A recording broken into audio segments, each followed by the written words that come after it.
Hello, friends. It's Kristen. I'm here today to talk about kind of a heavy question, which is, do you feel helpless sometimes in the face of the news lately? I know that I have, and I have a solution that I want to offer you. And so that's the purpose of today's meeting is to talk about this feeling of helplessness. There's so many things that are impinging on our peace of mind right now. There's political problems, there's cultural problems, there's geographic problems, there's war problems, there's peace problems. And then in my sphere, there have been some notable deaths of people, famous people that have been companions on my life. Not that I ever knew them or not that they knew me, but because of their work showing up in my life, actors, actresses, um, authors, because their work showed up in my life, it felt like they were on the journey with me, and to have them exit this world has been a feeling of grief for me. And as you know, I've been grieving already the loss of my mother for just about exactly 6 months now. And so maybe live a little closer to the edge of the grief hole, if you want to call it that, than you might. And so maybe some of these losses hit me harder than they're hitting you. But I've been giving it a lot of thought, and I feel like I've come up with a healthy thing to do about this feeling of helplessness and powerlessness and hopelessness over certain situations where we don't have any control. And so that's the purpose of our being together today.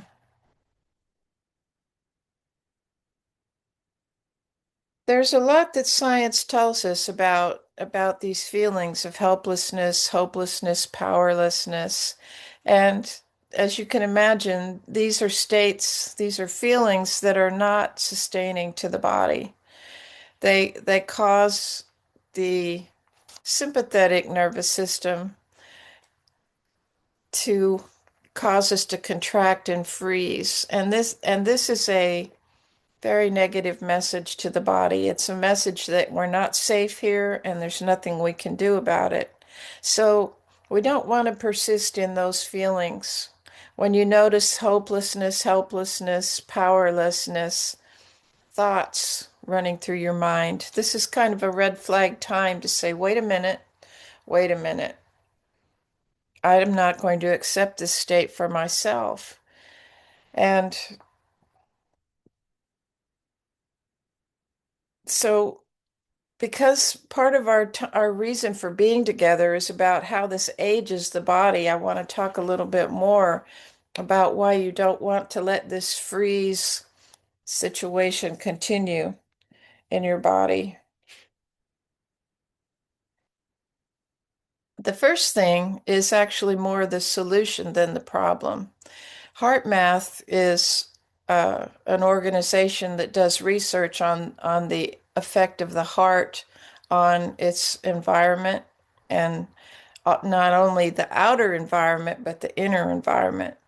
We all know that heart attacks are a leading cause of death, and part of the reason is because when the heart muscle fails, it's very hard for the biology to prop itself up without the power of the heart pumping.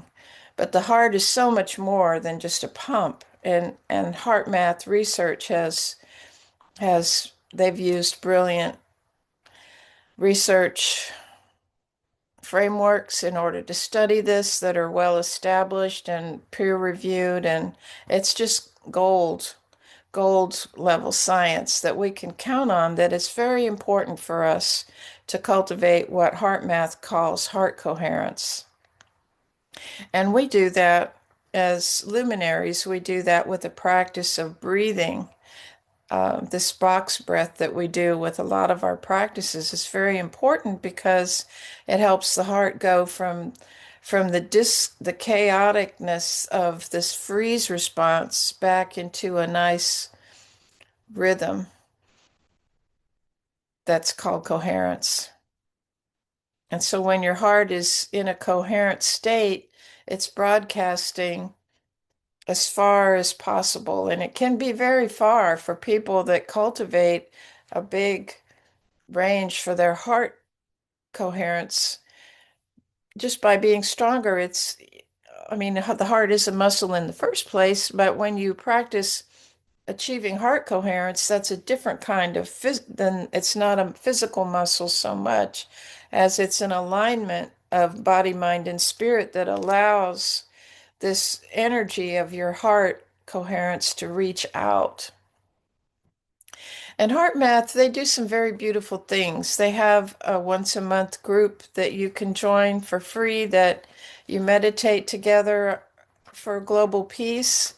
And HeartMath has created maybe isn't the best word. They've implanted sensors all across the face of the earth so that they can measure these coherent fields on a global basis. And when a number of HeartMath people are meditating together, the coherence of the entire planet is facilitated, it's raised. And so this is a very empowering thing that you can do if you're looking for a way to feel less helpless, hopeless, powerless. You can join this global coherence initiative. It's called at heartmath.com and participate and know that you are lending your heart coherence to the coherence of the group, and the coherence of the group is affecting the earth. So that's one way that you can combat these feelings of helplessness and hopelessness. And it's important too because it's easy to say, well, I can't do anything about these political problems or these geopolitical world problems. I don't have a voice in those things. But it's through your own heart energy that you do have an impact. Impact is different than a voice, and maybe that's a good thing. There's a lot of conversations, political, geopolitical, cultural. I don't want to be part of those conversations. To me, they're not uh, they're not encouraging. I see mostly discord. I don't see, on the whole, not true everywhere, I don't see on the whole groups of people trying to come together to create solutions. I see a lot of blaming and finger pointing and people walking away from the table saying, I won't even negotiate about this. And those are areas where I don't feel any particular draw to make a difference. But I know that when my heart coherence is strong, that I am impacting the world in an unseen way, but unseen but not unproven. And that's the part that I want to share with you is that science is supporting some of these ideas that used to live only in the domain that people would call woo-woo. But with this research that's scientifically valid, peer-reviewed, and all the things that scientists do to say, yeah, we can count on the conclusions of these studies, HeartMath has a big place in that arena because their studies are rigorous and they're well documented and reliable.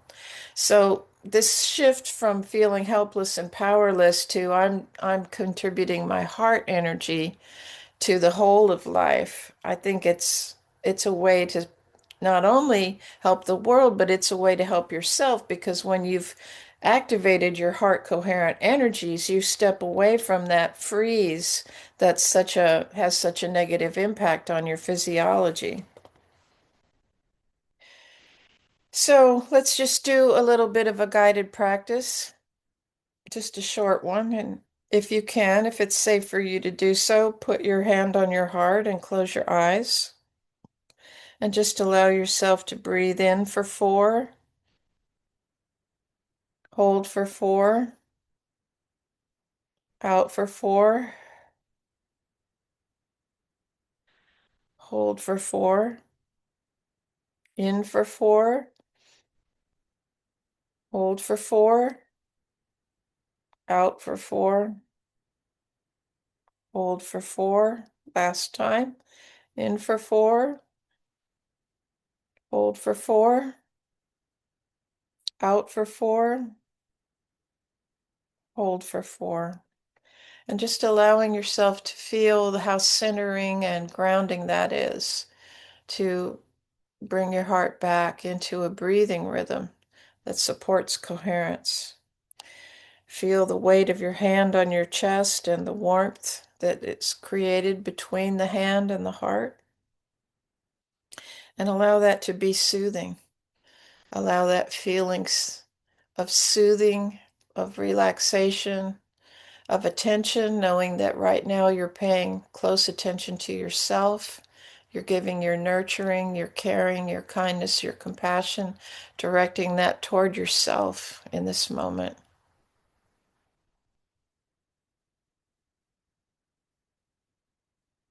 Now allow yourself to tune into something of suffering in yourself, in your family, in your community, your state, your nation, or in the world. Just pick something.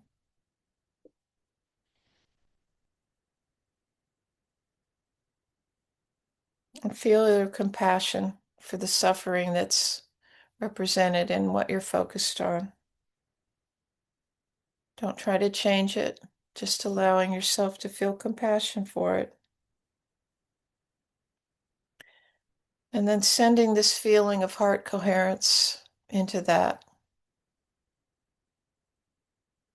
You might say, regarding the heart coherence, all is well. Just sending that message, all is well, into areas of suffering. Not to negate it, but maybe to wrap a blanket of compassion around it. That which is suffering is not alone, it's suffering. That the wholeness of your heart energy is wrapped around it.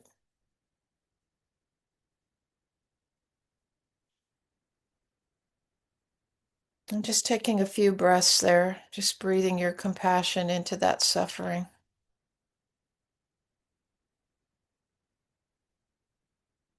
And saying softly to yourself, my coherence is my contribution. My coherence is my contribution. My coherence is my contribution.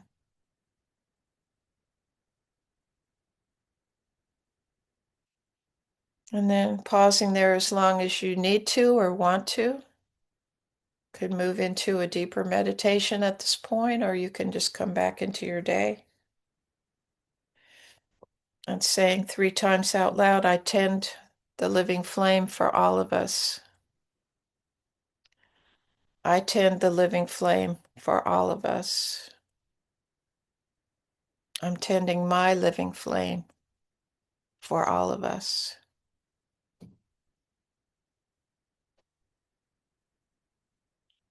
So, my invitation to you is to accept this stewardship of tending the living flame on behalf of the world and knowing that others are doing the same.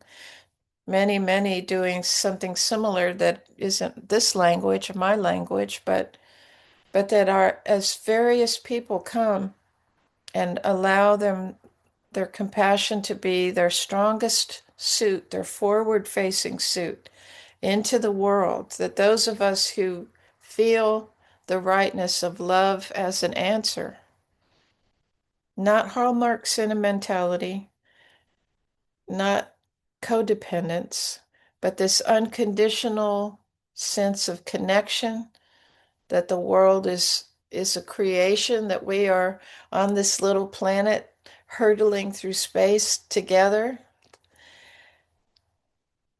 I like that image. You can tell it makes me smile.